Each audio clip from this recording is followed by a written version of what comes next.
Hoy miércoles 13 de septiembre de 2023 damos en la cordial bienvenida, el saludo cálido de bienvenida a todas las personas que nos acompañan tanto en esta sala Zoom como en Facebook, como en los diferentes medios posteriormente, incluida nuestra página web. Continuando con el programa institucional de la memoria histórica aún no contada del conflicto armado en Colombia, hoy arribamos al punto de la emisión número 407 y para desarrollar este tema hemos escogido un evento que sucedió en el año de 1966 en el municipio de Lebrija, Santander, a muy pocos kilómetros de distancia de su capital, Bucaramanga. Y fue una interesante operación de reacción inmediata que realizaron las tropas de la Quinta Brigada contra una pandilla de secuestradores del ELN que venía azotando la región con una especie de secuestros express extorsivos contra los pobladores de la región, siempre amedrentando con que iban a asesinar al secuestrado si no le entregaban dinero al ELN. Y con base en la información inmediata que había y en contravía con el deseo de los familiares que no querían que hiciera operación militar, la brigada tomó la decisión y capturó a los delincuentes, los puso a buen recaudo y le desarticuló esa banda al ELN, en la cual había personas hasta de 50 años de edad, lo cual indica que se estaba trabajando muy fuertemente en la construcción de estas estructuras criminales y que esto es un problema de muy larga data en Colombia que parecería ser eterno, habida cuenta que era el momento en que el ELN hasta ahora llevaba 2 o 3 años de existencia criminal. Traemos este caso porque es olvidado, porque se está negociando con la banda terrorista una supuesta paz y todos esos eventos quedan en el olvido, si no es porque alguien por allá escudriña archivos, revisa testimonios o revisa documentos del pasado, al país completamente ignorante de estos eventos se le vende la idea que son unos angelitos del cielo y que la única solución es entregarles todo lo que piden porque no han hecho sino luchar por los pobres. Adelante, mi coronel. Mi coronel, la Fundación Excelencia, Liderazgo y Transformación realiza a diario la sesión académica de carácter analítico para reconstruir sucesos trascendentales del prolongado conflicto armado en Colombia. Por la privilegiada ubicación de la región metropolitana del departamento de Santander, rodeada por los ricos y geoestratégicos departamentos de Antioquia, Bolívar, Norte de Santander y Cesar, comparten terrenos en la convulsa zona y unen a la cordillera central con el Magdalena Medio, área geográfica que se prolonga hasta el nororiente de Colombia. Entonces podríamos determinar algunos aspectos fundamentales de la importancia integral de esta exuberante región, donde se ubica el municipio de Lebrija, colmado de riquezas agropecuarias. Bueno, tal como usted lo dice en la formulación de la pregunta, efectivamente el departamento de Santander es geoestratégico porque está ubicado en el centro eh, del país, pero más hacia el norte del país y muy cercano a Venezuela. Realmente el departamento de Santander no es sino cruzar aquí, en este sector nororiental de él, el sector limítrofe con Boyacá o con el sur de norte de Santander y está en Venezuela, es una pequeña franja. Entonces, cualquier actividad que se realice de manera legal o ilegal por Santander, especialmente las ilegales, porque es zona montañosa aquí en este sector que estamos viendo, está llegando prácticamente a Venezuela o por norte de Santander o por Boyacá o inclusive cruzando Boyacá y este en Arauca. Al ver el mapa, usted tiene toda la razón. El departamento de Santander comienza donde termina la prolongación de la cordillera central hacia el río Magdalena e ingresa a un extenso campo que es lo que se constituye como Magdalena Medio Santanderiano, que luego asciende rápidamente sobre la cordillera oriental y podemos decir que aproximadamente el 65 o 70% de este departamento está enclavado sobre la cordillera. Entonces tiene dos regiones ampliamente determinadas por la geografía, muy definidas.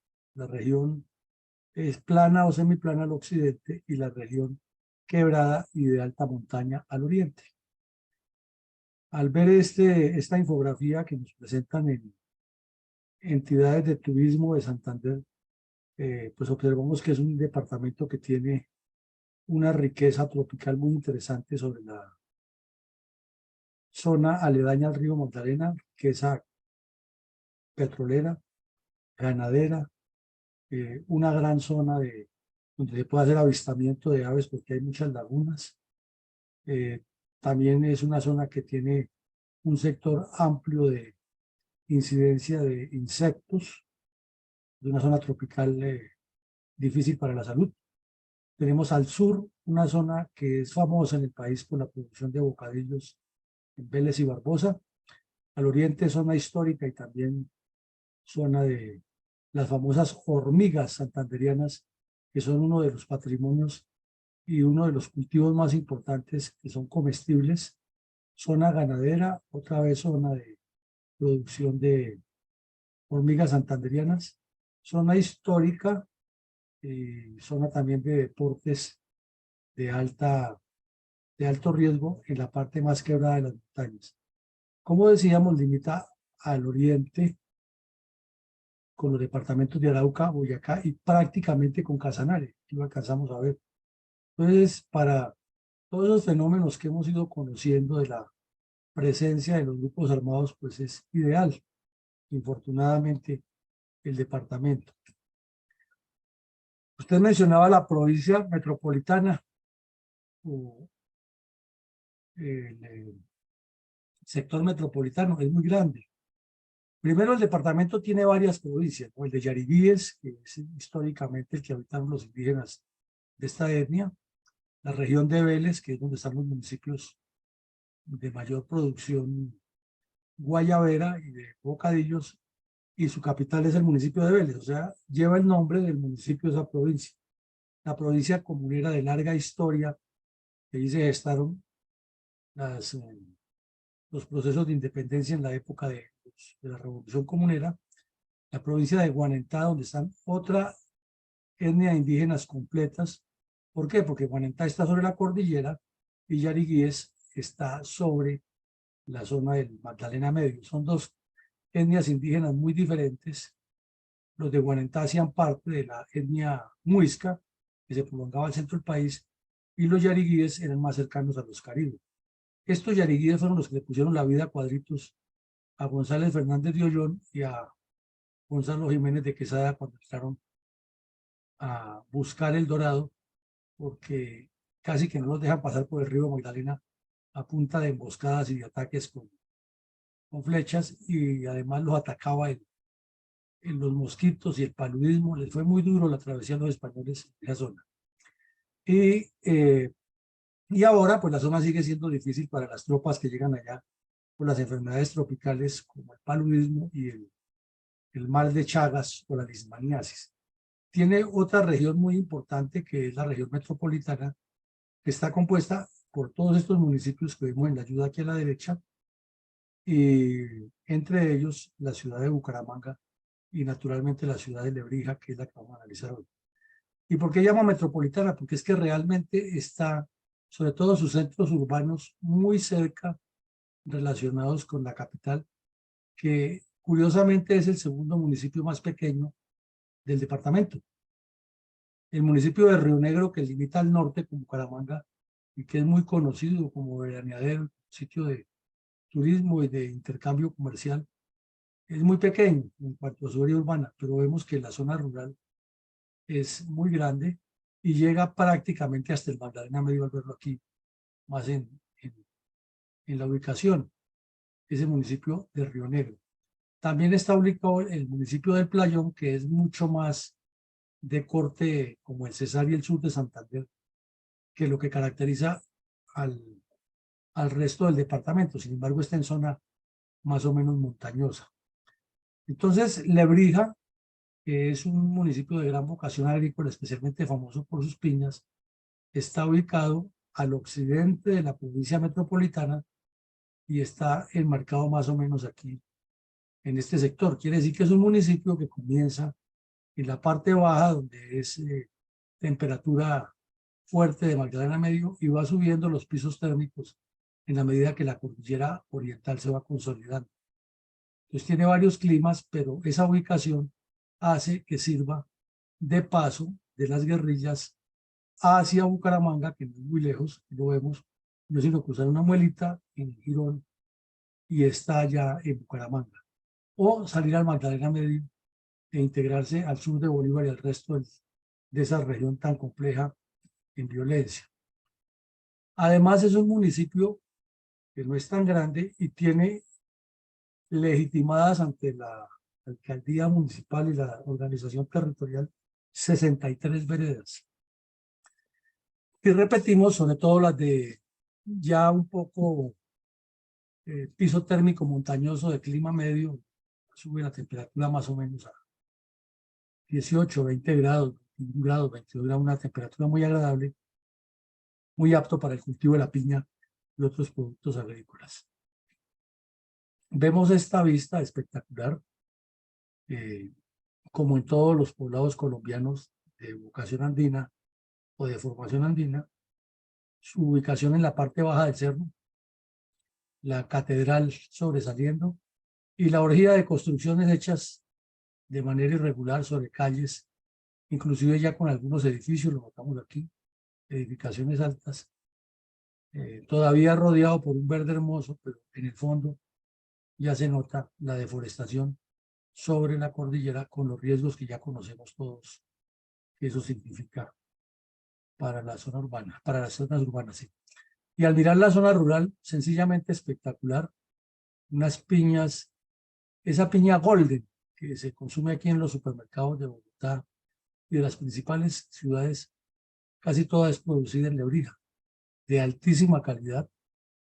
Son unas piñas que nomás con verlas ya le dan a uno ganas de partirlas y consumirlas. Y el campesinado, de su origen santanderiano muy humilde, pero muy trabajadores y muy pegados a su tierra. Ya en las zonas más apartadas, vemos aquí en el río Lebrija, las personas de turismo. Es increíble que los campesinos que tanto le aportan al país con la sola delicia de esta piña, tengan que cruzar todavía por este tipo de puentones que hemos venido cuestionando hace rato, que se nota que el mantenimiento lo hacen ellos mismos porque las alcaldías apenas les apropian los recursos y por lo general son las comunidades. Y aquí vemos ya otra zona que ha sido deforestada para ganadería y sin embargo la naturaleza es tan benévola que aquí alcanzamos a ver la calidad de las naranjas que salen de la región. Y las carreteras en las zonas rurales iguales que en el resto del país, destapadas sin ninguna obra de ingeniería que las complemente, expuestas a que como no son carreteras planas, cuando llueva desde la parte alta arrastra lo que sea, las inunda y le complica la vida a los campesinos. Pero además vemos esta deforestación tan intensa al lado y lado de la vida, siempre con fines ganaderos. Entonces, esa es la descripción general de Lebrija, un municipio hermoso, rico, muy cercano a la capital, pero increíble que tan cercano a la capital de Santander y todavía estén en estas condiciones como las que vemos ahí.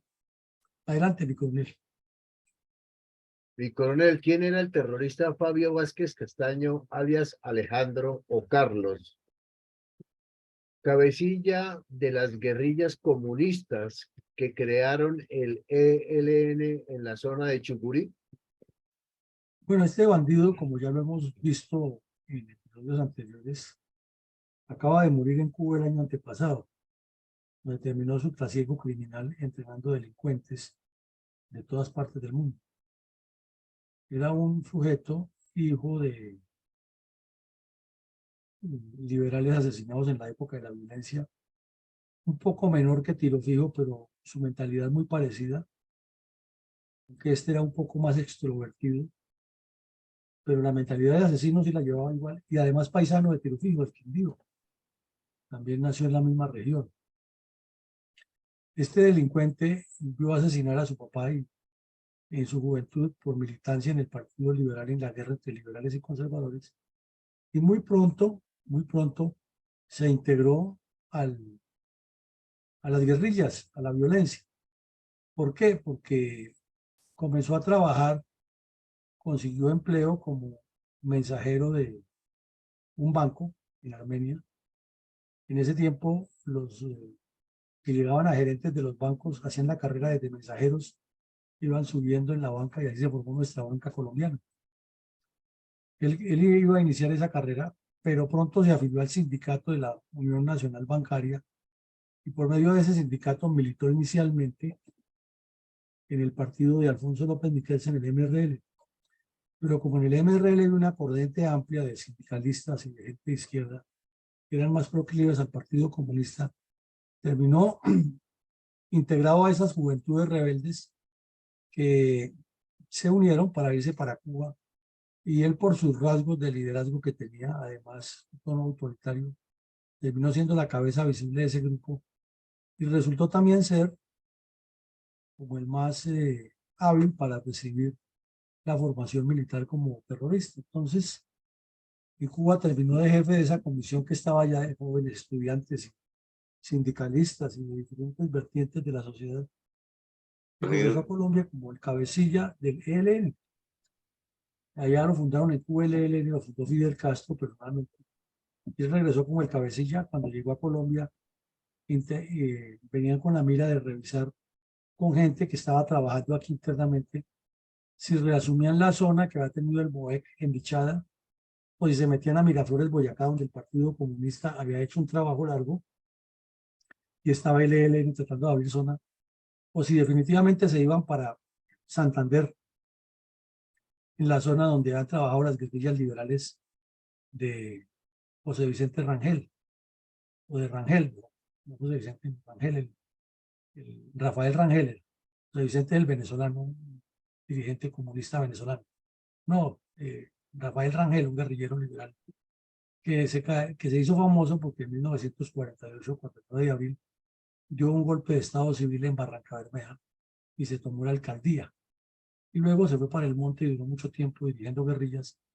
Y en los años 60, es decir, 10 o 12 años después de la muerte de Gaitán, esas guerrillas subsistían ahí en el sur de Santander, en la región de Chucurí, y tuvieron contacto con gente de este grupo en Bogotá y Bucaramanga y Barranca, y terminaron recibiéndolos ahí y formando el ELN. Luego, pues este delincuente se caracterizó por su mentalidad criminal, era un enfermizo mental. Él tenía en la mente la venganza del papá y mataba a todo el que se le atravesaba, llevándole la contraria, creyendo seguramente en su alucinación que estaba vengando la muerte del papá. Y en el ELN lo que dejó fue una historia de crímenes y terrorismo. El ELN muy hábilmente ha tratado de enmascararlo, diciendo que le faltaba formación política, porque es una vergüenza para ellos que su fundador sea un asesino en serie, pero igual que Tiro Fijo, son personas que nacieron fue para matar. Además, les fascinaba asesinar seres humanos. Ese es el resumen de la vida del señor Fabio Vázquez Castaño.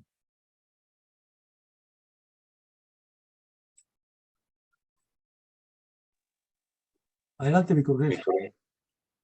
Mi coronel, ¿por qué se incrementaron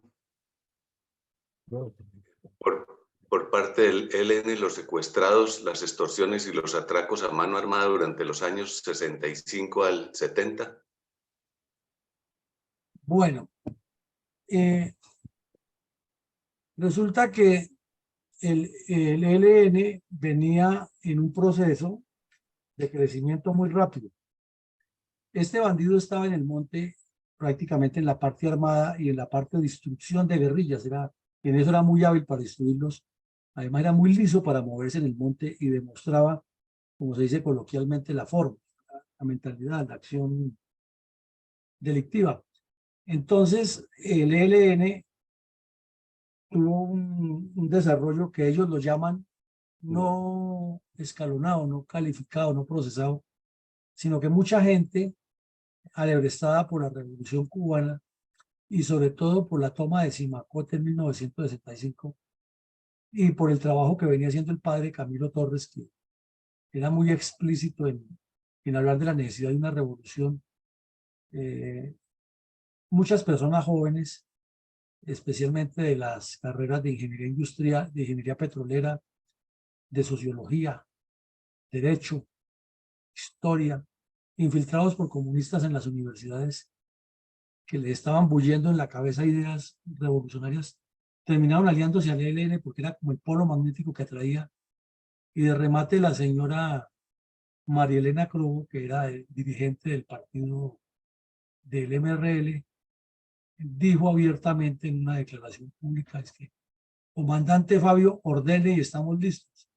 Y pues era la declaración de una mujer que era muy visible en el MRL en un momento en que la mujer tenía poca visibilidad en la política. Eran muy poquitas las mujeres que en ese tiempo eran visibles, casi contadas con los dedos. Entonces una declaración de Marilena Crobo también motivó a muchas personas.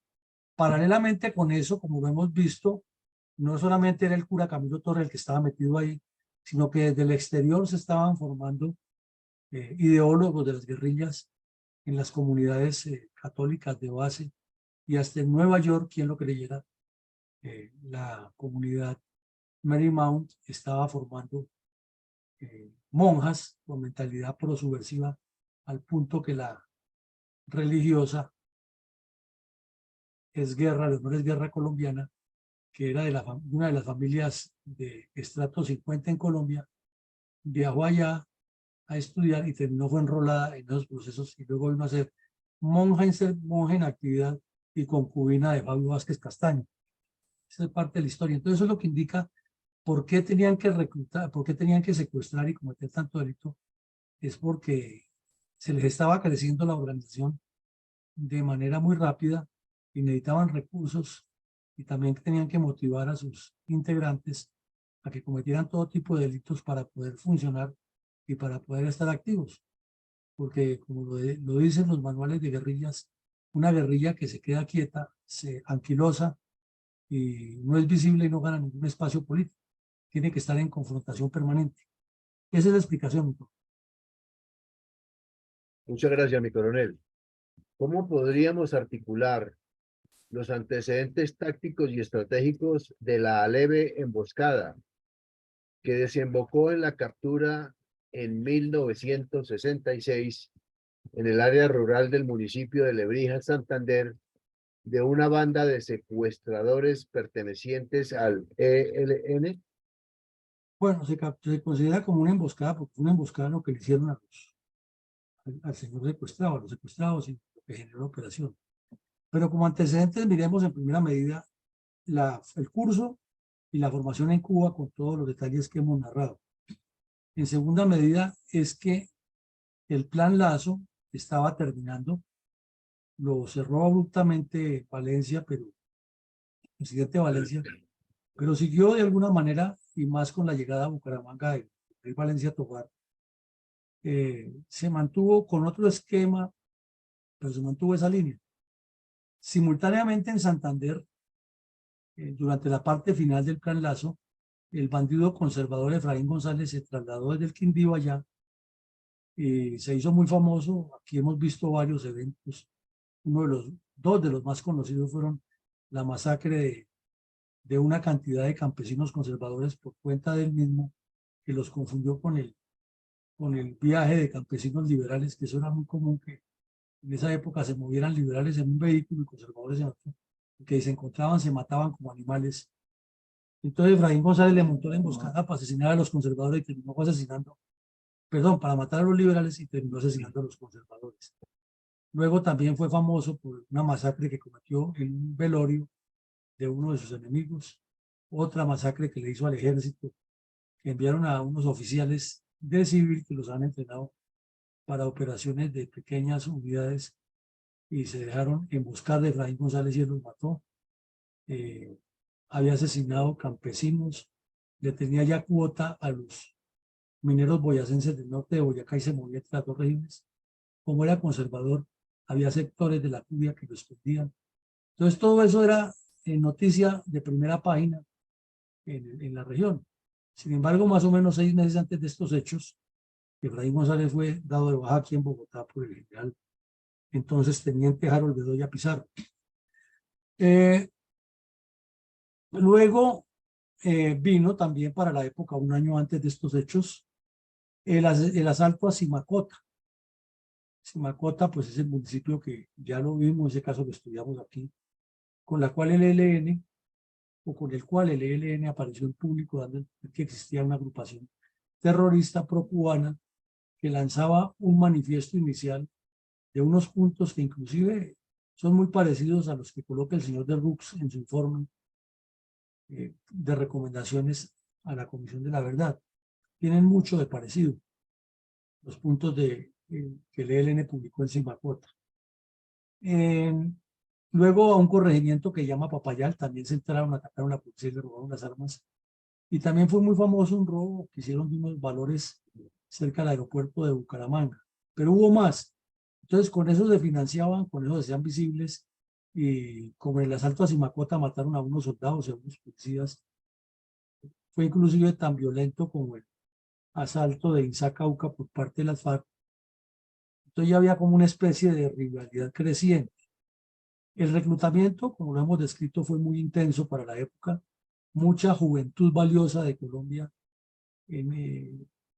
producto de esa transición que hubo en el momento, que tenía varias características. Uno fue una vinculación muy amplia de la juventud a la política, pero infortunadamente tildada por la izquierda. Un salto cualitativo que se produce en la enseñanza de la historia por parte de los educadores, que ya deja de ser una historia manejada por la curia y comienza a ser más crítica. Y de referentes estaban Indalecio Líbano Aguirre, Germán Arciniegas y otros intelectuales que comenzaron a cuestionar a los que habían construido la historia y sacaron, por ejemplo, a relucir la gravedad que desde su óptica significó para el país la hegemonía conservadora de 1886 a 1930, y desde luego el gobierno liberal de López Pumarejo, que causó tanta impacto en la población y revivió esa violencia liberal conservadora. La misma violencia liberal conservadora de los 50, ya con la aparición del Partido Comunista, tomando esa biología, esa guerra tripartidista. Entonces, una cantidad de aspectos que se suman. El gobierno de Rojas Pinilla, que terminó en cierta manera de revolucionar el país, porque le demostró a los colombianos que la dirigencia política no era corrupta y estaba más interesada en mantener sus prebendas, que había otras opciones. Luego el encarcelamiento del general Rojas, su liberación y la creación del partido ANAPO, al cual se unieron muchas personas descontentas. Entonces dijéramos que en síntesis el tema era que había un caldo de cultivo muy activo en la sociedad y gente, personas de bajos recursos que estaban logrando la educación, que también comenzó a ser gratis, sobre todo la primaria y la secundaria en la época del señor Rojas Pinilla, y lo que siguió. Más personas tuvieron acceso a la educación y eso hizo que la juventud fuera rebelde por naturaleza. Pues como decía Einstein, si un joven no es rebelde es un tonto, pero hay que encauzarlos o si no terminan metidos en problemas graves. Entonces, esa fue la causa del reclutamiento intenso.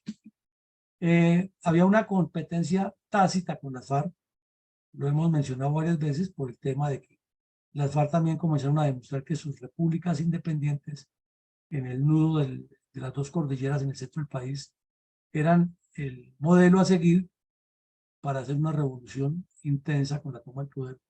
Y el ELN, que ya venía trabajando una construcción obrero, estudiantil, sindical y religiosa, fue lo que le agregó. El MODER no tuvo la parte religiosa, el ELN sí, con Camilo, por eso es que dicen que unieron el fusil y el evangelio en las manos de Camilo. Le dio otra visión y un atractivo, porque mientras las FARC se concentraron con el Partido Comunista exclusivamente en lo agrario y en ese nudo de la cordillera, el ELN le apuntó a la riqueza petrolera, habló de la riqueza minera en general, habló de las zonas industriales, habló de las universidades, habló del de los obreros, de los sindicatos, etc. Las FARC también, porque tenían esos sindicatos infiltrados del Partido Comunista, pero lo veían de una metodología distinta. El ELN los articulaba a todos, los lanzaba a la guerra a todos. Las FARC decían, la parte armada es la que conduce la revolución, la que estimula la revolución, y los otros la hacen de otra manera, y llega el momento en que se juntan. Para el ELN todo era un paquete desde el principio, y sigue siendo la diferencia básica. Por la época, la Quinta Brigada estaba pues en el top, y era muy fácil que consiguiera información por cualquier presencia de bandoleros o acción de bandoleros que acababan de dar de baja a Camilo Torres en combate. Y eso fue algo que tenía el país entero en el top, y al general coronel Valencia Tobar como el estratega había estado en Corea, y él mismo se autoatribuía que había dado de baja, que había capturado a Tulio Bayer en el Bichada, y que, como decía el general Gustavo Vallejo, en la única guerra que no ha estado era la del Peloponeso, porque ese día estaba brillando la daga. Entonces, la baja de Camilo Torres era muy visible para el país. La descarada incidencia de la dictadura cubana fue muy fuerte en Latinoamérica y en Colombia en particular. Aquí en el barrio Santa Fe de Bogotá se descubrió por la época una casa de esas grandotas que eran consulares, que después fueron un tiempo talleres de mecánica y luego negocios. Luego las tumbaron y han construido edificios, y otras todavía quedan. Esas casas todavía hay en el sector de Santa Fe, casas grandísimas de casi media cuadra de fondo, construidas en bareque o en ladrillo de ese sólido. Y en esa casa iban los miembros de la embajada cubana a dictar instrucción de terrorismo, a fundamentar jóvenes, y eso se descubrió, pero los gobiernos no tuvieron el carácter de expulsar a esa gente de aquí de Colombia o de apresarlos por estar, sino que mantuvieron relaciones con Cuba de una manera irregular hasta el año 80, cuando Turbay, desde 81, que Turbay decidió cerrar relaciones con Cuba por el tema del M-19, pero unos años después vino el señor Gaviria y le reabrió. Bueno, luego también hay que resaltar aquí la doble moral del MRL, porque el señor Alfonso López Miquelsen, hijo de la crema innata de la oligarquía bogotana, un sujeto que en esa época era la época de o era el final de una época larga que venía en Colombia, de los trajes de paño inglés y las camisas almidonadas y las mancornas de oro, pisacorbata de oro, todo lo que fuera de la mayor, el pañuelo eso que llevaban en el bolsillo, que llamaban el veneno del saco, tenía que ser en seda europea y un poco de cosas. Y ese señor era de esa élite, de esos, pero le dio por volverse comunista de escritorio, y se unió con el MRL solamente porque él quería ser presidente a lo que diera lugar. O sea, aquí hay un poco de personajes en la historia de Colombia que se les ha metido que el único juguete que les falta es ser presidente de la República hasta que lo consiguen. Néstor Samper, Andrés Pastrana, Petro, son varios. Y le han hecho un daño terrible al país porque llegan allá sin ninguna visión de Estado, sin ellos, su ego, su necesidad de decir que fueron los presidentes de Colombia. Entonces el MRL tenía esa doble moral, dirigido por un sujeto de los más ricos del país, de los más encumbrados, estudiado en Londres, Francia, hablaba 3 idiomas, de origen noruego, sus abuelos danés, ¿no? Sus abuelos eran de origen danés, pero aquí dándole las de comunista con lo de los demás, ¿no? Lógicamente su fortuna era intocable. Le dio por meterse con ellos y generó toda esa doble moral que hemos visto de gente que terminó en las guerrillas, de revolucionarios, y muchos de ellos después se pasaron a la NAPO, y fue el acabose de la carrera del general Rojas, porque si Rojas no hubiera estado en su dirección política con gente de esta, seguramente hubiera ganado y no le hubieran puesto tanto problema, no le hubieran robado las elecciones. Pero una de las razones por las que le robaron las elecciones era porque había mucho comunista ahí, y porque desafortunadamente el general Rojas lo manejaba todo con su imagen y no tenía una organización como muy clara de quién eran su equipo de trabajo, y entre ellos brillaban todos sus mamertos. Bueno, Todo ese daño le hizo al país el señor Alfonso López Miquelsen, que hoy en día es un prohombre y aparece en los billetes como una de las imágenes que tenemos, y su familia sigue siendo de los dueños del país. Por la época también sí que fueron famosos, y no es sino mirar los periódicos de la época o escritos de la época de la parte sindical, las acciones de calle de parte de los trabajadores estatales. El Partido Comunista y el señor López Miquelsen encontraron en hacerle paros al general Rojas el método de hacerse visibles. Y después de que cayó Rojas y se terminó el gobierno militar, eso en lugar de disminuir aumentó. Y entonces ya vino Lleras Camargo haciendo negociaciones con los bandidos, pero el Partido Comunista y todos los que movían la protesta con el cuento de que ese era un gobierno de oligarquía. López Miquelsen, que era un oligarca, uno va peleando contra la oligarquía, diciendo, lo llamaban el camarada jefe, que era liberal, pero se las tiraba de comunista. Promovieron una cantidad de paros que son interminables. Entonces, para los estudiantes de escasos recursos, que no podían ir a un colegio formal de educación pública y privada, tenían que estudiar allá, y era una tragedia para los niños de las escuelas públicas terminar el año, porque el 60% del año los educadores estaban en paro, porque les pagaban, porque no les pagaban, por lo que fuera, porque hizo frío, porque hizo calor, porque destituyeron a uno que estaba metido en protestas o que se le encontraban nexos con la guerrilla. Entonces todos salían nuevamente a parar, que era persecución sindical, y la juventud entonces pasó de ser muy bien educada a una juventud muy mal educada, y ahí tenemos el reflejo de todos los que estudian en las entidades públicas que hoy siguen siendo el blanco de las protestas de FECODA, y el punto más débil, que es que los niños no reciban educación porque los maestros están más preocupados en hacer sabotajes y paros que en enseñar. Seguramente el gobierno el Estado ha cometido errores de no resolverles problemas, eso no se puede ocultar tampoco. Pero el punto más débil es la educación en Colombia. Y entonces son educadores que se la pasan reclamando derechos toda la vida, y que, a diferencia de los educadores que van por allá a las zonas rurales o difíciles, que sí trabajan, los de las ciudades se convierten casi todos, no todos, en parásitos, que lo único que piensan es protestar y pedir todo el tiempo. Y como el niño llora y la mamá no pellizca, el Estado tampoco les cumple, se vuelve un ciclo interminable. Esos serían los antecedentes y el escenario en que estaba todo ese problema.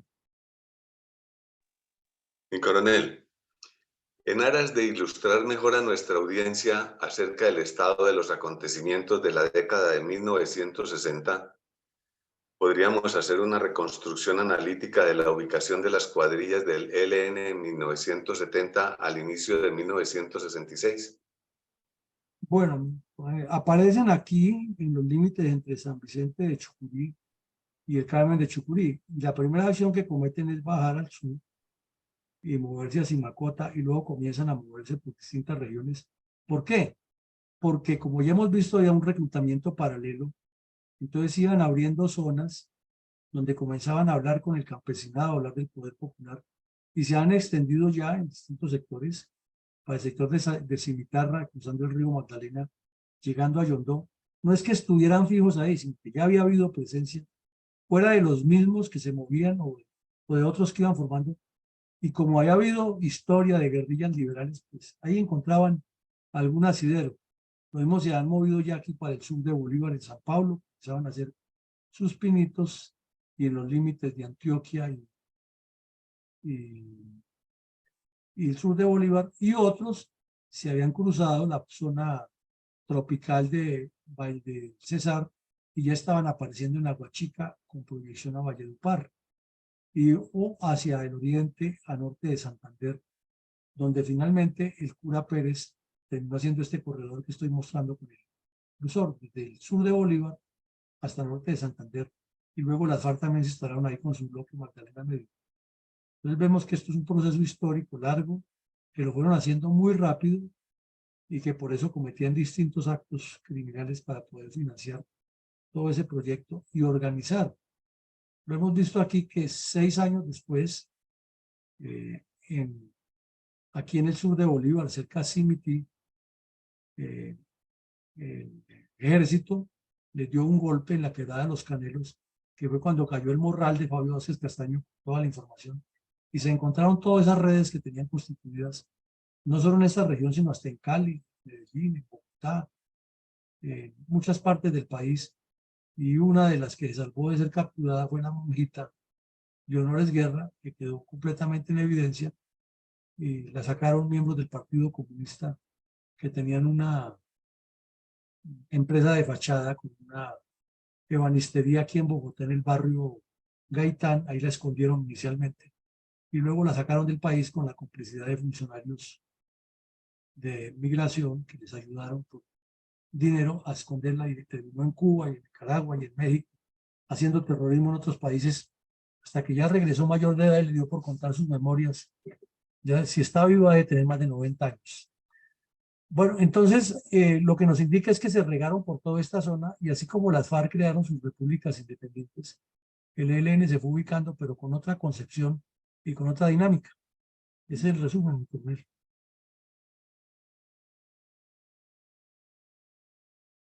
Muchas gracias, mi coronel. ¿Cómo describió el diario El Tiempo de Bogotá la captura en 1966 en área rural del municipio de Lebrija, Santander, de una banda de secuestradores pertenecientes al ELN? Bueno, primero miremos la foto que está a la derecha. Esta es una foto que se hizo muy famosa, que vimos al bandido Fabio Vázquez Castaño reunido con Jaime Medina Morón, que era un estudiante muy conocido, al líder estudiantil, y otro bandido del ELN. Esa foto fue una de las primeras que cayeron, se les publicó y mostraron la vida que llevaban en el monte, dedicados y barbados. Se auto presentaban como la reedición del Che Guevara y Fidel Castro aquí en Latinoamérica. Era un reflejo, era un fenotipo, una similitud que querían formar ellos. Fabio Vázquez Castaño no estaba con chivera porque no tenía la barba cerrada, pero sí tenía la capacidad de matar gente, que era muy parecido al Che Guevara y a Fidel Castro. Entonces, como hemos venido relacionando todos los hechos que ocurrían, ¿qué sucedió? Aquí está toda la historia publicada por el periódico El Tiempo. Hemos tomado la foto exacta. Había un corresponsal de apellido Rueda, y en ese tiempo como no había unas agencias de prensa como las que hay ahora, que articulan la información y le envían a los grandes medios, era con el título personal Rueda corresponsal. Ya se sabía que Rueda era el corresponsal del sector de Santander. Había otro que enviaba desde el Valle, otro que enviaba desde el Meta, y ellos firmaban con el apellido, corresponsal X, corresponsal Y. Entonces dice que la policía y el ejército hicieron, eso es una de las actividades buenas que logró el ejército en esa época con el Plan Lazo, era que la policía dependía operacionalmente del ejército. Entonces, una patrulla del ejército podía llegar a un pueblo, a un sector, y le daba órdenes operacionales a la policía y actuaban. Entonces aquí cuentan el relato de cómo ocurrió el secuestro de un niño. Los bandidos pertenecían al ELN y exigían para la época 200.000 pesos de esos años, que eso era mucho dinero, porque el peso colombiano estaba a la par con el dólar. Un dólar valía para esa época 1,10, 1,15. No había aparecido el señor López Michelsen en el gobierno a crear la ventanilla siniestra, que fue la que disparó el precio del dólar. Entonces era todo comprado oficialmente y estaba más o menos lo mismo. Digamos que fueran 190.000 dólares de la época, traducidos en dinero colombiano de hoy, una gran cantidad de dinero. Y se lo estaban pidiendo a un campesino que le secuestraron al hijo. Entonces, los delincuentes habían cometido el secuestro el 23 de enero a las 9 de la mañana, cuando el señor José Jesús Delgado Jaimes iba acompañado de Jairo, de 4 años de edad. Imagínense ustedes eso. Iban hacia una de sus fincas, lo llevaba ahí en el vehículo, y en un sitio que llama Los Naranjos, la vereda que llama Los Naranjos, porque hay muchos naranjos en la zona de San Vicente de Lebrija. Los tipos se les salieron en el camino, lo estaban esperando, ya sabían que llegaba, todos enmascarados, lobos del ELN, amarraron al señor, lo vendaron, se lo llevaron y lo apartaron del hijo y luego le dijeron, vaya, consiga 200.000 pesos por el niño, y si quiere tenerlo. Si recordamos, aquí vimos varios casos de operaciones que se hicieron en Quindío, que el modus operandi era el mismo. No era como el secuestro que después se volvió de cautiverios largos, hubo algunos, sino que este era express, rapidito, y tenían ya, como dicen ellos, el calanchín que recibía el dinero, todo estaba coordinado y la comunicación era por teléfono, teléfonos de esos normales, que llamamos línea de 500. Entonces, le dejaron el sitio de donde tenía que llevar el dinero. Y era una tienda que se llamaba la tienda Miramar, una tienda de vereda, donde en Antioquia la llaman las fondas. En Santander le dicen tiendas, pero es lo mismo, que generalmente están hasta donde llega la carretera y ahí los campesinos consiguen desde aparejos hasta sal. Y la persona que la administra pues es muy conocida en toda la región, porque además les fía y hace cambalaches con todas esas personas y es la que les encargan que consígame los aperos, consígame la sal. Los campesinos les dejan las listas y ellos le consiguen. Bueno, ya con la nueva apertura de carreteras ha cambiado un poco eso, pero en la vida normal del campo era eso. Mientras tanto, los bandidos le dijeron que la señora llamaba Elisa, alias La Mona. En Santander es muy común que llamen mono al que tenga el cabello claro o la piel blanca. Y en el ELN hubo varias monas, varias guerrilleras monas. Y entonces al niño lo llevaron a un sitio mientras esperaban la entrega del dinero. El señor no tenía ni 17.000 pesos. Los bandidos exigían que no querían 17.000 pesos, sino 20.000 pesos, pero el señor no tenía sino eso en el banco. Entonces comenzó como esa especie de negociación que los bandidos no entregaban, entregaba el dinero constante. El señor no quería contar nada, pero como repetimos, para esa época estaba muy en boga la brigada por las operaciones. Entonces, de alguna manera, el general Valencia se enteró el coronel Valencia Tobar se enteró de la situación, ordenó a un grupo especial que tenía, que con los indicios se desplazaran por la zona y seguramente con la confesión de la señora, que ya era el contacto fijo, que tenían los bandidos y que además hacía parte de la banda, se hicieron algunas capturas, cayeron algunos de esos bandidos y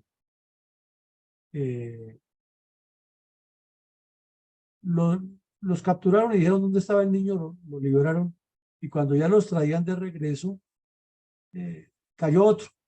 Entonces la banda completa fue encarcelada. Se determinó que había un bandido de 50 años de edad que fue quien tenía al niño y lo llevaba allá para hacer el intercambio porque suponían que ya iba la plata completa y pues fue llevado a la quinta brigada. El general Valencia organizó la rueda de prensa y se volvió una noticia nacional. No había televisión tan conocida o tan rápida como la de ahora, pero por las emisoras, entrevistas, testimonios, eso fueron varios días en los medios de comunicación resaltando ese hecho y se volvió nacional la historia del secuestro del niño Jairo Delgado de apenas 4 años de edad. Y pues el general, el coronel Valencia en la rueda de prensa también resaltó que ha sido un trabajo de inteligencia muy bien hecho, que en apenas 48 horas de sucedidos los hechos se logró la operación y que el ELN estaba empecinado en seguir consiguiendo recursos por ese medio. Entonces este es un caso que ya está completamente en el olvido, pero que demuestra la atrocidad de estos bandidos. Secuestrar a un niño de 4 años de edad a cambio de un dinero con la amenaza de que lo asesinaban y la tensión y exigir una suma tan elevada a una persona que no era un rico, sino que tenía una finca y a lo mejor tenía un jeep, pero si nos trasladamos a los años 60, una persona que tuviera un vehículo, un campero de esos para moverse en el campo, ya era mirado como si fuera un millonario. Es parte de nuestra historia, parte de la del ADN de esos bandidos y cómo ocurrieron los hechos. Adelante, mi coronel. Y coronel, ¿había violencia multiforme en el departamento de Santander en el año de 1966? Mucha, mi coronel, y no solo en Santander, sino Colombia. Aquí vemos, si lo dejamos, no le recortamos en Sesquilé, Cundinamarca, se presenta un tipo a la fiscalía, a las autoridades, la alcaldía. En ese tiempo el alcalde tenía unos poderes casi omnímodos en los pueblos. Se le presentó y él le dijo que él tenía unos delitos gravísimos que había cometido para confesar. Y luego eso se convirtió en una crónica de varios días de los delitos que había cometido ese señor, porque era el periódico muy provincial. Además, la gente leía más. Todos los pueblos era muy común escuchar a los voceadores de periódico a las 5 de la mañana pasar por todos los barrios gritando que llegaba el periódico y también entregando por debajo de las puertas o golpeando en las casas para dejar a los que eran suscriptores. La suscripción era casi personal con el vendedor. Entonces apareció ese tipo diciendo eso. Eso nos indica que todo el país había hechos muy violentos. Pero aquí vemos en Santander que habían creado una cosa que llamaban los comandos cívicos. Y eran civiles que se integraban a la policía como patrulleros anexos y hacían operaciones y capturaban gente. Y aquí eso ya no se puede porque la Constitución lo prohíbe, las leyes en Colombia lo prohíben, pero en esa época era, y aquí vemos nuevamente a Rueda, corresponsal, enviando el informe. Una persona que estaba sindicada de homicidio, de nombre David Torres, se iba a escapar hacia Venezuela y que el tipo se iba a volar, que ha cometido un delito, y 100 voluntarios que habían de defensa civil, pero no la defensa civil que conocemos ahora, sino de policía cívica, comenzaron a buscarlo, lo capturaron y lo entregaron las autoridades. Eso indica que la cantidad de delitos que había eran múltiples. Pero vemos que el mismo día también Rueda, corresponsal, informa que en la provincia de Vélez, en el municipio de La Paz, también hubo un asalto a vehículos, y no fue Efraín González, que ya estaba muerto, y que fueron asesinadas 3 personas para robar las pertenencias. Entonces uno va sumando una cosa con la otra, presencia del ELN en distintos puntos del departamento, como lo vemos. Homicidios, atracos, secuestros, presencia ya de las FARC nacientes y ataques a vehículos para robarlos. O sea, es una violencia multiforme que siempre ha existido en Colombia, que ha estado presente en los medios y que a la hora de hacer la valoración o la reconstrucción de la historia del conflicto se deja de un lado, y eso es parte de, por eso lo resaltamos aquí.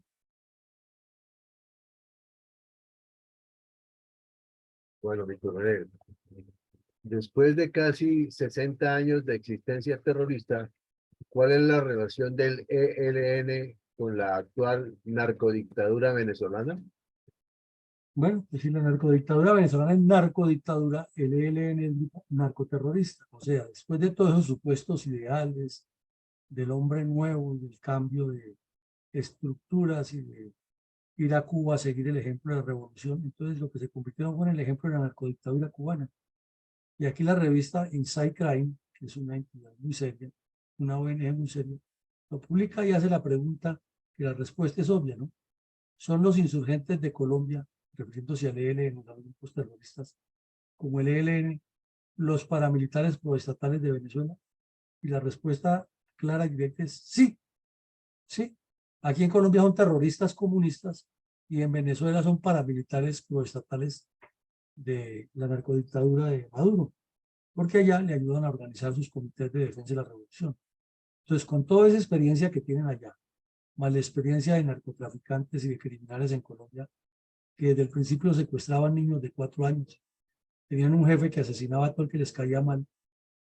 ¿Qué podemos esperar de ese grupo criminal en sus negociaciones con el actual gobierno, en el supuesto caso de que pasaran a ser parte ya formal como las FARC del Congreso? Sí, su objetivo es, como está muy claro aquí, tomarse el poder por medio de la lucha armada. Y aquí tienen 3 características que son las mismas de siempre. financiarse a través de actividades criminales, y era lo que hacían en esa época.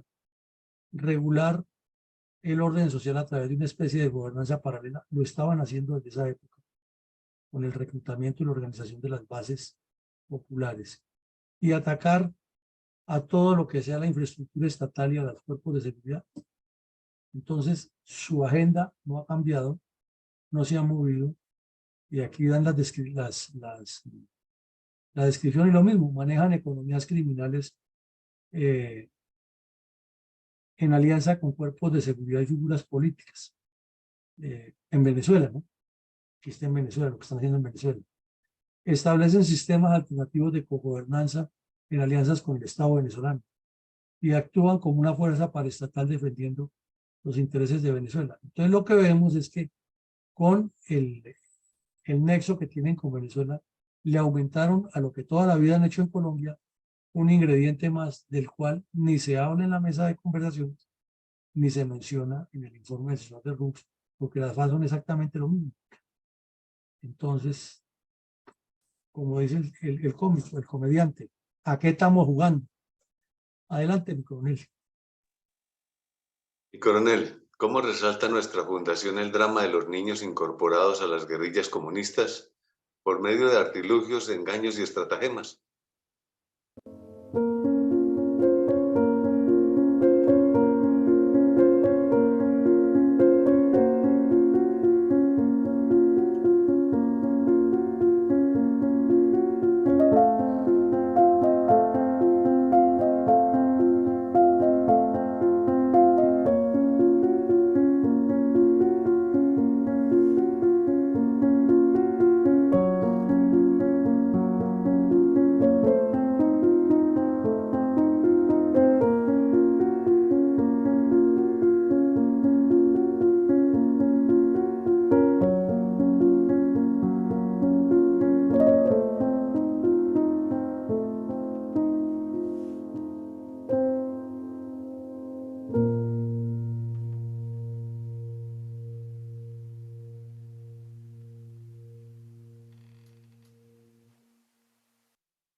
Qué tristeza nuestra niñez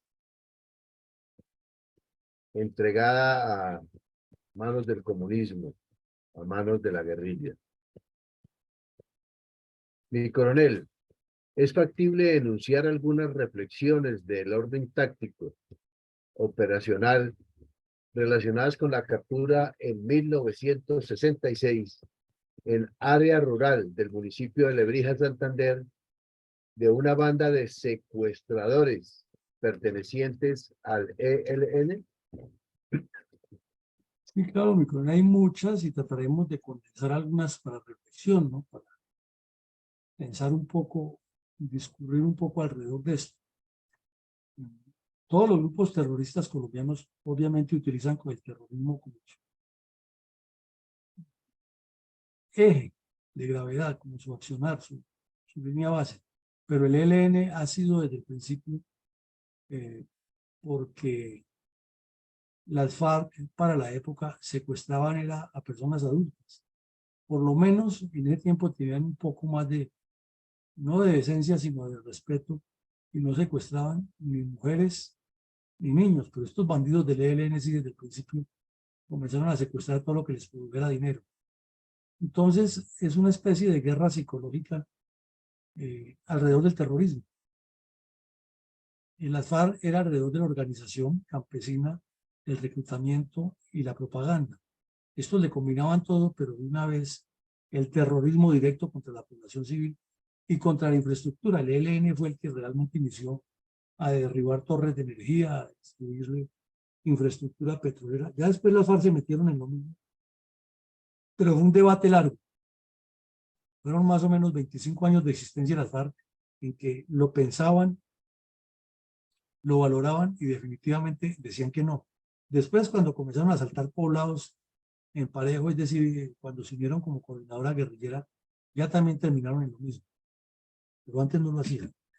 El olvido del Plan Lazo es otro de los temas que, por ejemplo, no se mencionan en la memoria histórica o en la Comisión de la Verdad, porque se iba a contar la verdad del conflicto, pues cuente todo lo que hizo el Plan Lazo de bueno para el país y mencione lo que por no haber seguido con eso, las guerrillas que hicieron. No, eso no lo menciona por ningún lado el señor de Rux, porque no le conviene.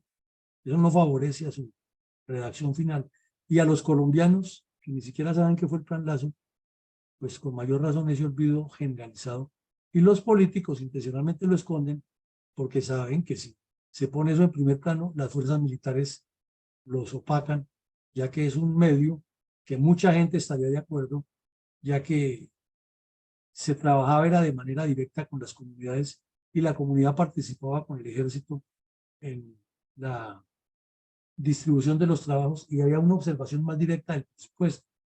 Entonces a un alcalde no le conviene que sea el ejército el que vaya a construir la carretera, porque es que se le acaba el negocio con los amigos de él y seguramente si el ejército va a construir la carretera va a tener una conversación directa con los miembros de la acción comunal y les va a contar, bueno, llegó tanto, aquí se invirtió tanto y eso no le conviene a ningún político.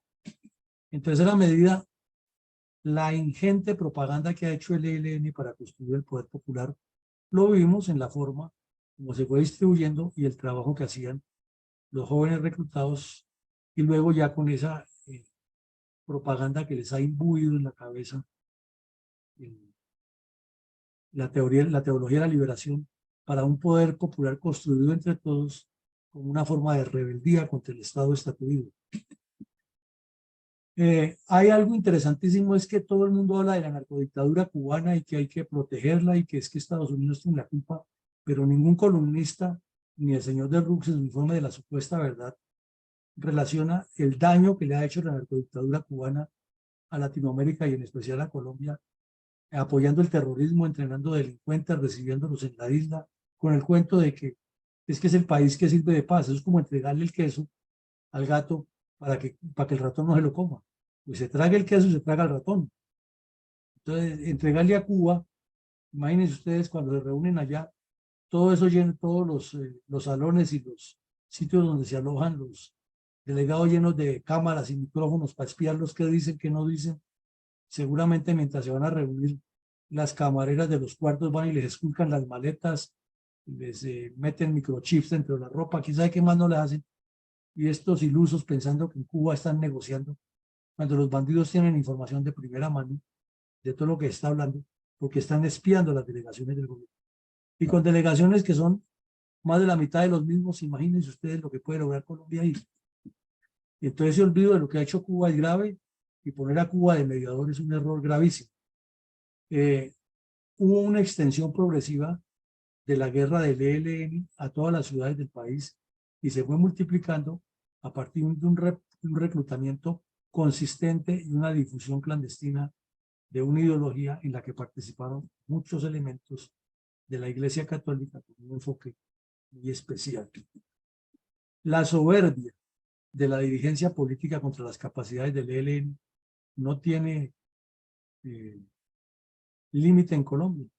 Recordemos a Alfonso López, después de que coadyuvó directa o indirectamente la creación del ELN, cuando subió de presidente, creyó que los tramaba igual que Petro, diciéndoles que se entregaran, y luego sirvió fue de facilitador para que se salieran del cerco que tenían en el sur de Bolívar. Los bandidos le jugaron con trampa. Y de resto la dirigencia política ha sido muy soberbia con el ELN, pensando que los manejan como manejan todos ellos, o como hizo el M-19 que se rindió buscando puesticos, todos esos bandidos como Navarro, Petro, que ya vieron fue la posibilidad de hacer parte de la corruptela normal, y ellos piensan que con el M, con el ELN van a hacer lo mismo, y eso es a otro precio. Una vez más nos queda claro aquí que el poder de las guerrillas está no tanto en la parte armada, sino en la organización que tengan de la población con lo que se llaman los auxiliadores o milicianos. Ahí está la fuerza. Y lo dijo Mao Zedong hace ya casi un siglo, que la guerrilla, que los campesinos son a la guerrilla como el agua al pez, pero eso no deja de ser una frase de cajón y para la dirigencia política que todos la conocen, porque eso es una frase trillada en todos los aspectos, no les interesa porque es que no hay negocios de votos. Entonces eso vaya que vaya el ejército y se mate con esa gente. Nosotros aquí estamos bien en las ciudades hablando de democracia y de integración. Bueno, hay que oírlos en estos días, los discursos que se echan y todo lo que hablan. Hago un paréntesis, esta mañana estaban entrevistando en Radio Melodía a un señor que dice que quiere ser gobernador de Cundinamarca, y con la explicación que dio ahí, uno se imagina, mejor dicho, Cundinamarca entró en 1000 años, como quería Hitler, de progreso y de modelo. Eso habló de que va a tomar el presupuesto y que va a repartir un montón de cosas de la noche a la mañana. Bueno, la extensión del ELN a norte de Santander y otros departamentos se hizo muy evidente en esa graficación que vemos ahí, y también que Bucaramanga, Barrancabermeja, Medellín y Valledupar, al mirarlas de planta, como veíamos ayer, articulan ese ejercicio mientras las FARC lo hacían o lo hacen en Cali, Popayán, Neiva, Ibagué, etc. El ELN hace un ejercicio parecido sobre esos municipios, extendiéndose hacia el sur de Bolívar y hacia la Serranía y los Motilones. Entonces los ejemplos son calcados. Tiro Fijo parte del PAT, todo su despliegue histórico, estratégico es sobre el PAT, y vemos que el ELN lo hace hace su especie de sierra maestra en la serranía de San Lucas, en el sur de Bolívar, o en el Catatumbo, allá donde han estado toda la vida. O sea, los métodos son muy similares, pero la concepción de la contraparte para combatirlos no es similar. Mi coronel González, adelante. Gracias, mi coronel. Mi comentario para el día de hoy se titula El errado camino. La mayoría de los cabecillas de los grupos terroristas en Colombia, que comenzaron a surgir en la década de 1960, tenían experiencias traumáticas ocasionadas por la violencia política de la década de 1950, con abusos cometidos contra sus familiares y contra ellos mismos que les dejaron graves secuelas psicológicas que terminaban en un gran rencor social. Esa era su principal motivación para haberse alzado en armas contra el pueblo colombiano para cobrar venganza por esos atropellos. Pero como necesitaban crear para ese propósito cuadrillas lo más numerosas posibles, les era indispensable tener fuentes de financiación. Las más inmediatas y factibles eran la vía criminal, donde predominaba la extorsión, el secuestro, el asesinato para causar terror dentro de la población, y de esa forma obligar por la vía de la fuerza, del saqueo y un poco de adoctrinamiento a entregarles los dineros y la logística que sus pandillas necesitaban. Pero también eran conscientes de que de esa forma se les creaban nuevos rencores contra ellos mismos. Por eso necesitaban tener una justificación muy sólida para su manera de actuar, y ojalá que fuera por contribución voluntaria, ya que también para ellos era muy peligrosa la vía violenta extorsiva, puesto que esos mismos pueblos irían contra ellos y les retiraría todo el apoyo que necesitaban.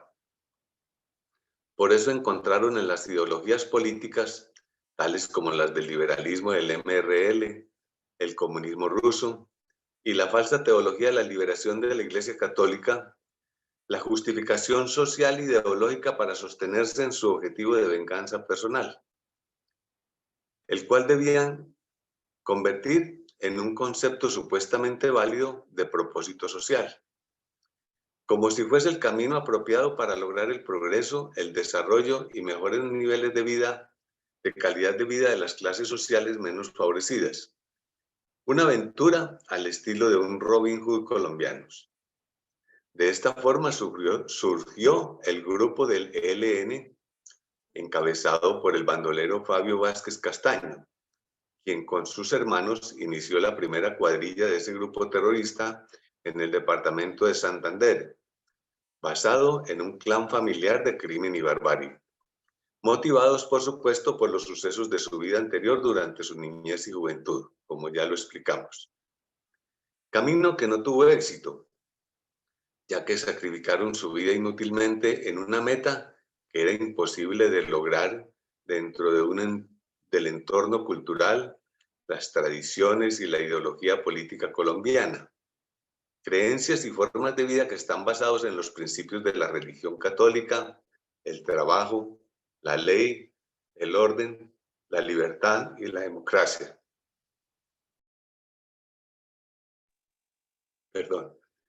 Razón por la cual el actual ELN se encuentra totalmente desadaptado a las formas de pensar de la civilización moderna actual. Muchas gracias, mi coronel. Bueno, mi coronel, muchas gracias, que se me está enredando aquí la apertura del micrófono. Muchas gracias, muy amable. Adelante, mi coronel, consiste en amable. Pues mi coronel, en el día de hoy tenemos la compañía, entre otros, de mi capitán Peña en el Facebook y tenemos unos amplios aportes por parte de nuestro historiador Eduardo Patiño. Aportes que van a quedar incluidos, ya están incluidos la gran mayoría en el Facebook para conocimiento de todos y porque son importantes para la situación que estamos analizando actualmente.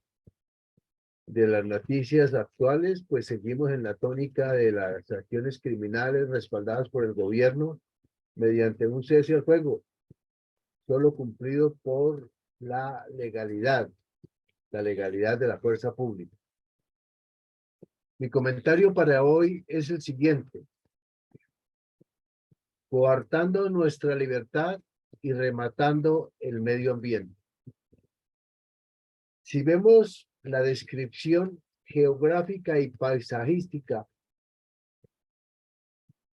de las zonas donde la criminalidad de los comunistas narcosubversivos, que hoy se les llama como tal, y estos con marcado disgusto, manifiestan negativamente esa práctica que los mantiene a punta de extorsiones, secuestros y, obvio, el narcotráfico, su propia y abundante gasolina, llega a nuestra mente la pregunta primaria de por qué se priva al pueblo de poder admirar esta belleza natural que mi Dios nos ha dejado, ya que por allá no se puede ir a costa de la vida misma, nuestra propia vida, pues los delincuenciales bandoleros han impuesto su propio régimen del terror, despojándonos de esta exuberante hermosura silvestre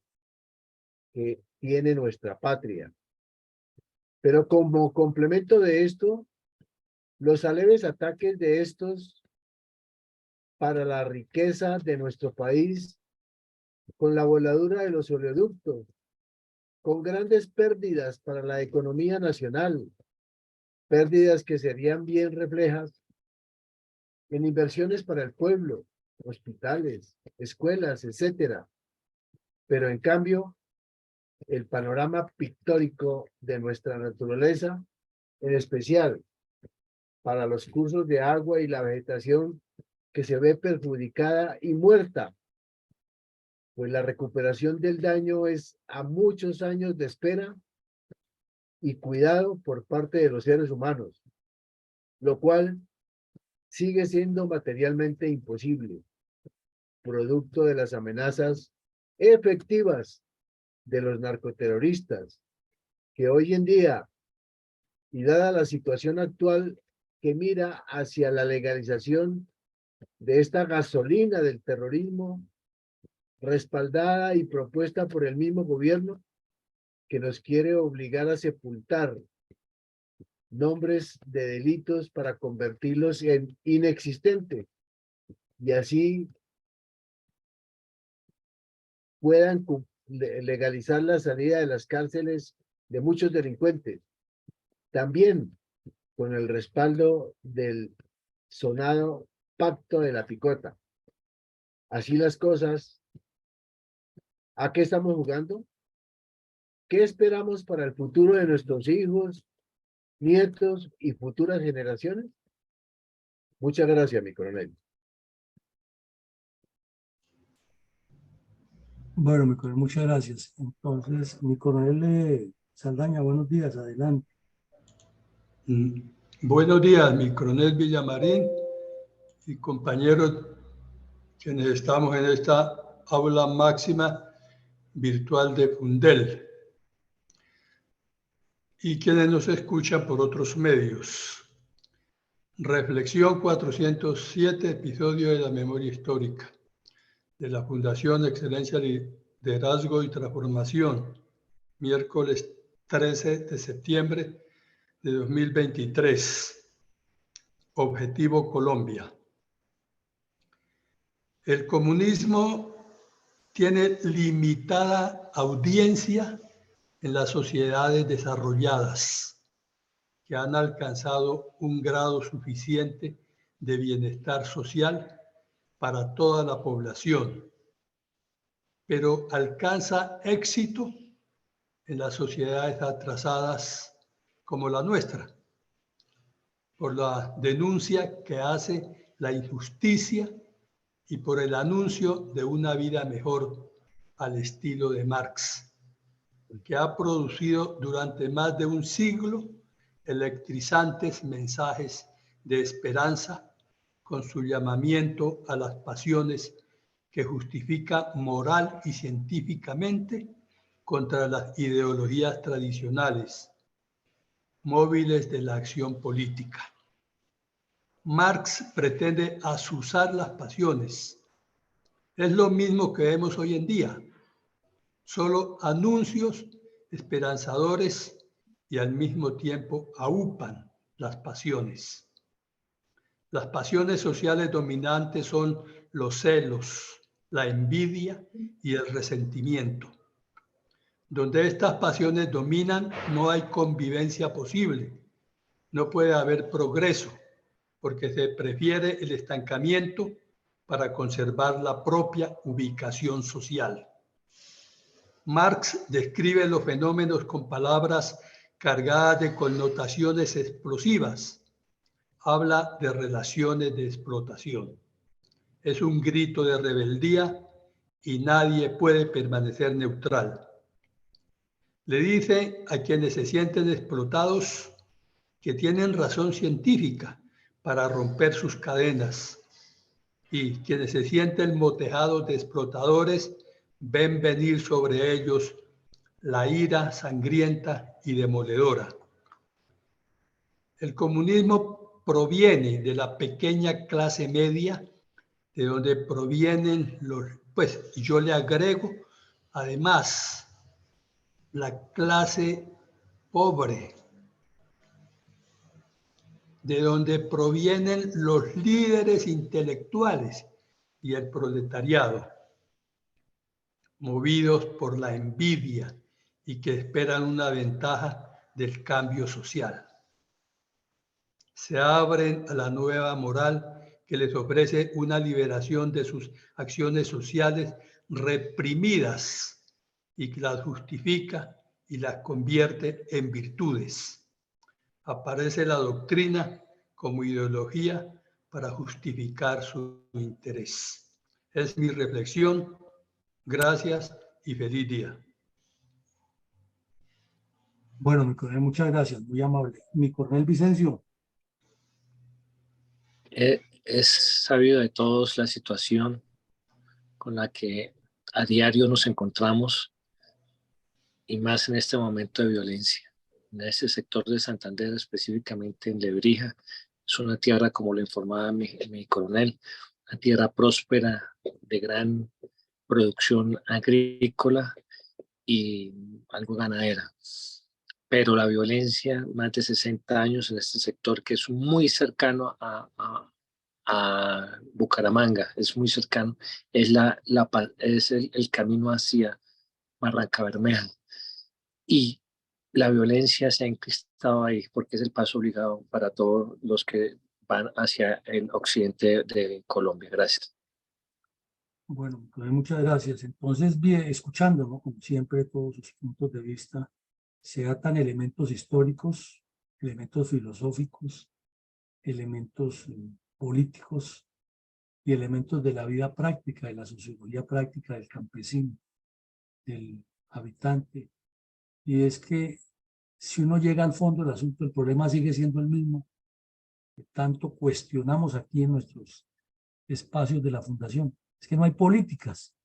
Y la política debe ser algo demasiado serio para dejarlo en manos de estos irresponsables politiqueros que están en Colombia permitiendo que las cosas sucedan y siendo causantes o combustibles para que hechos lamentables ocurran. Estamos en una época tan compleja que, haciendo un paréntesis, ayer veíamos unos videos tan aterradores de unos sujetos armados amedrentando una comunidad y la comunidad enfrentándolos. Y se dijo inicialmente que eran del quinto frente de las FARC, luego que parecían de las autodefensas, y ahora la prensa sale con semejante bomba que parece que era gente del ejército disfrazada de bandidos. Entonces, eso es falta de política.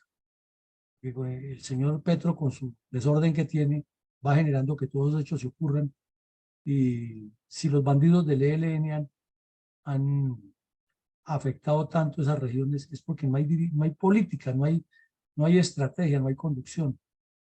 La necesidad que tiene Colombia de formar una entidad política seria es impostergable, improrrogable. Pero ¿quién le pone el cascabel al gato con tanta gama de intereses que son los que han generado todos estos conflictos? Al mirar a fondo, es una historia que se repite, y al hacer la cotejación con lo que ustedes dicen y analizan, son puntos muy claros. Cómo el ELN secuestra a un niño de 4 años hace 60 años prácticamente, 57 años exactamente. Y era un grupo pequeñito que se estaba formando en Santander. Y hoy una entidad internacional como Inside Crime nos los presenta como los paraestatales de Venezuela.